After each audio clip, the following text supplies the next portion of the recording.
विजय शर्मा जी, क्या इतिहास में अकबर के बारे में ये नए तथ्य सामने आए हैं या पहले से थे?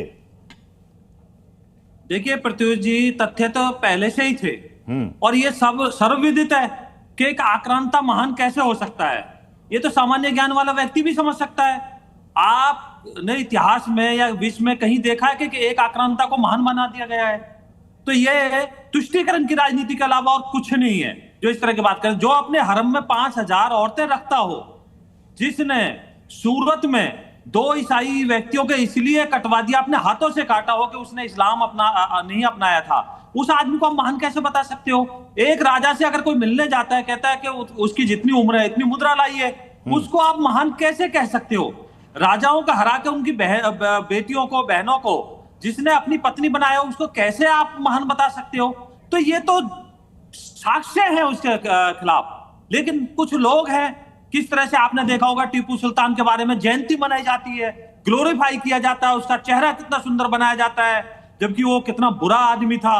तो इस तरह से ये इतिहासकार जो है, ये इन्होंने बड़े तरीके से, लेकिन अकबर एक चतुर आदमी था, शातिर आदमी था, उसको पता थी राज कैसे किया जा सकता है हिंदुओं के ऊपर। ईशान त्यागी जी, चालाकी भरे कार्य। ईशान त्यागी जी, इतिहास का जो सच है वो इतिहासकार ही सामने लेकर के आते हैं। कई बार इतिहास में कुछ संशोधन होता है, कुछ ऐसे इतिहास के पन्ने निकलते हैं जो कभी नहीं सामने आए। क्या आपको लग रहा है कि इसमें कुछ प्रोपेगेंडा है, कुछ नैरेटिव सेट करने की कोशिश की जा रही है?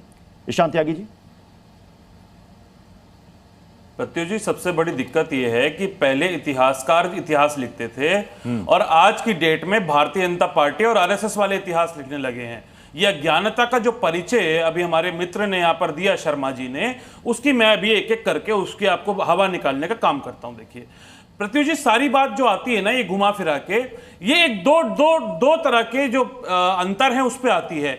एक है विकृत मानसिकता, नकारात्मक मानसिकता, और एक है सकारात्मक मानसिकता। और मैं ऐसा क्यों कह रहा हूं? देखिए, जो बच्चे होते हैं वो आने वाले कल का भविष्य है हमारे। आप बच्चों को सकारात्मक चीजें सिखाइएगा या नकारात्मक चीजें सिखाइएगा?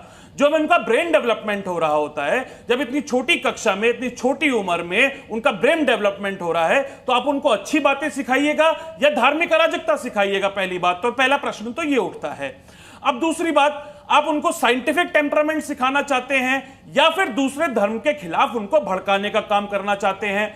तीसरी सबसे महत्वपूर्ण बात, भाई देखिए, जब हमारी सरकारें थी तब हमने भी कई ऐसी चीजें नहीं बताई जो बच्चों की मानसिकता पे गलत असर डाले। क्या क्या नहीं बताया हमने? कि 1942 में आरएसएस ने क्विट इंडिया मूवमेंट का विरोध किया था और अंग्रेजों का साथ देने का काम किया था। हमने यह भी नहीं बताया बच्चों को कभी भी कि माफी किसने मांगी थी अंग्रेजों से, वो माफी वीर कौन थे जिन्होंने अंग्रेजों से कई बार पत्र लिख के माफी मांगने का काम किया था। हमने यह भी नहीं बताया कभी बच्चों को कि जो महात्मा गांधी का हत्यारा था नाथूराम गोडसे, उसके सीधे संबंध आरएसएस और हिंदू महासभा से थे। तो कई चीजें आपको बच्चों को सकारात्मक रूप में सिखानी चाहिए, ना कि नकारात्मक रूप में। अब सबसे बड़ा झूठ जो इसमें निकल के आ रहा है कि वो ये निकल के आ रहा है कि एनसीईआरटी और भारतीय जनता पार्टी वाले, अब क्योंकि भारतीय जनता पार्टी इतिहास लिखने का काम कर रही है, भारतीय जनता पार्टी वाले बोलने लगे कि जजिया जो टैक्स था वो हिंदुओं के खिलाफ जो अकबर ने लगाया था, उसको कई वर्षों बाद उसको एबॉलिश करने का उसने काम किया।